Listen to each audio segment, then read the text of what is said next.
Mas afinal, Zumbi de Palmares tinha ou não tinha escravos? Se você quiser saber tudo sobre esse tema, que é um tema de certa forma polêmico, fica comigo até o final desse vídeo. E antes de mais nada, se inscreva aqui no canal, porque é totalmente gratuito. Ativa o sininho também para você receber os vídeos novos quando estiver entrando para você. E já curte esse vídeo, já deixa teu like também. Se você não quiser curtir agora, fica até o final e curte também esse vídeo no final, beleza? Esse é o nosso quadro do História e Café, que eu sempre, para quem é novo aqui, se você não conhece, a gente tem uma playlist aqui chamada História e Café, em que eu falo sobre história, bato um papo com você bem informal, bem tranquilo, bem de leve, e tomo meu cafezinho aqui, ó. Você vê que o cafezinho, inclusive, tá com canela hoje, ó. Cafezinho com canela, tentando ali tirar o açúcar, você viu aqui minha cara aqui, ó. Mas tomando um cafezinho com canela. Vamos falar um pouquinho sobre Zumbi de Palmares. Primeiro a gente tem que entender um pouquinho sobre o contexto do Quilombo de Palmares e sobre a escravidão ou não do Zumbi de Palmares dentro do Quilombo de Palmares.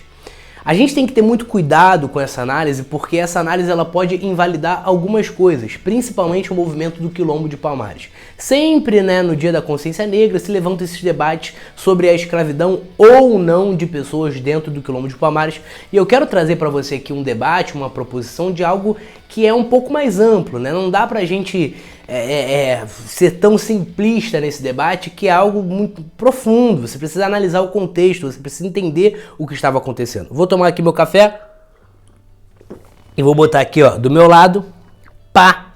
Daqui a pouco eu pego de novo e dou mais um gole. Quando a gente fala do Quilombo de Palmares, você precisa ter consciência que a gente está falando de algo que está localizado ali no século XVII. Quilombo de Palmares, os quilombos como um todo, no Brasil, eles foram forma de resistência à escravidão. Eles fugiam e buscavam ali estabelecer as suas liberdades dentro do Quilombo de Palmares e dos outros quilombos como um todo.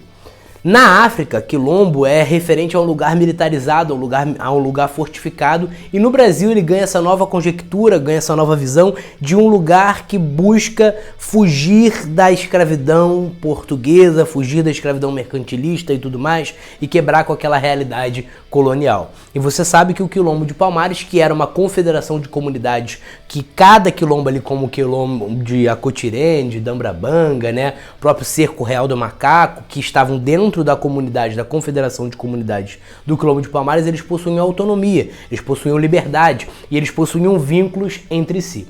Beleza.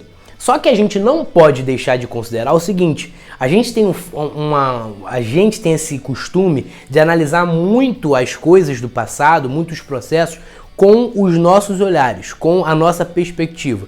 A gente precisa tomar muito cuidado com isso. Por quê? Os nossos olhares hoje, eles são carregados de algumas crenças, e alguns paradigmas que estão muito influenciados por uma coisa que vem a partir do século XVIII, principalmente com o Iluminismo. As mudanças trazidas pelo século XVIII, elas criam, principalmente na nossa parte ocidental, uma perspectiva que é diferente do século XVII. Então, se você vai pensar em uma região, um quilombo ali de Palmares, ou quilombo que seja, que vai buscar ideias de liberdade, de igualdade e fraternidade, isso não existe.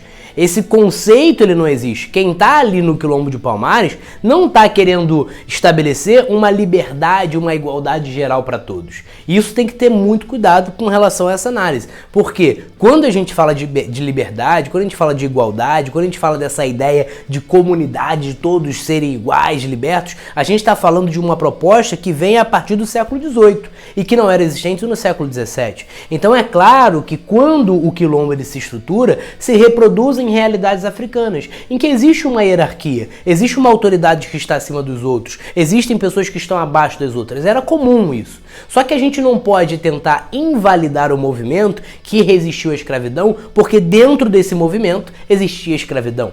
Muito cuidado com isso, e aí eu vou te explicar o porquê. A maioria dessas análises que falam que o Zumbi de Palmares ele era escravista, elas são análises que são provenientes de documentos portugueses. Por quê? A maior parte dos documentos do Quilombo de Palmares são documentos feitos por portugueses. Qual o problema disso? O problema é que quando o português ele escreve lá a sua fonte, o seu documento, ele está ali redigindo, ele obviamente vai distorcer. Por quê? ele está escrevendo um documento referente a alguém que ele é inimigo, referente a alguém que ele está tentando acabar, e é natural que a descrição dos portugueses ela sofra uma distorção causada pela sua visão, isso é comum. Ele está vendo ali algo na perspectiva dele e ele muitas das vezes vai distorcer aquilo. Então muito cuidado quando a gente falar assim, a gente tem que ter dois cuidados. O primeiro cuidado é, gente, Zumbi de Palmares era alguém que defendia a igualdade entre todos e tudo mais, parará. Não, mas por quê? Não é porque ele seja ruim ou bom. A gente precisa parar com esse dualismo de falar que um é ruim, que o outro é bom e tudo mais. A gente precisa entender o contexto, a gente precisa entender a época. É quase impossível você pensar em liberdade, você pensar em igualdade para todos no século XVII. É quase impossível. Então é natural que dentro do Quilombo de Palmares, e que o Zumbi de Palmares, ele não pregava esses ideais de liberdade porque não faziam parte do seu tempo. A gente precisa ter essa consciência. Vou pegar um cafezinho aqui, te convido também a pegar o seu café. E se você ainda não se inscreveu no canal, se inscreve aqui no canal, ativa o sininho, curte esse vídeo também. Esse vídeo que tá rolando aí no teu sabadão. Sabadão, se você tá assistindo quando eu tô lançando, tá assistindo no sabadão, Cafezinho, café pra dentro, pra gente dar aquela energizada. Beleza. Então, galera, quando a gente fala do Quilombo de Palmares, a gente precisa entender que o Quilombo ele está inserido no seu tempo e que dentro do tempo do Quilombo de Palmares, dentro do recorte cronológico, não há uma concepção consolidada acerca da liberdade, acerca da igualdade. Então a gente precisa ter consciência de que existiam essas diferenciações, que existiam, né, esse conceito de hierarquia dentro do Quilombo. Beleza, mas professor, o Zumbi de Palmares, ele era escravista ou não era? Chega logo ao resultado final. E aí, ele era escravista ou não era? Depende. Eu falei pra você que dentro da África se reproduzem, dentro dos quilombos se reproduzem realidades da África. Então, essas realidades que estão sendo reproduzidas na África, evidentemente vão reproduzir a escravidão, porque era comum que existisse escravidão na África. Só que a gente precisa entender que a escravidão na África, ela se dá de uma forma um pouco diferente. E aí eu cito o historiador Paul Lovejoy, que ele vai falar em um dos seus principais livros sobre esse conceito de escravidão na África.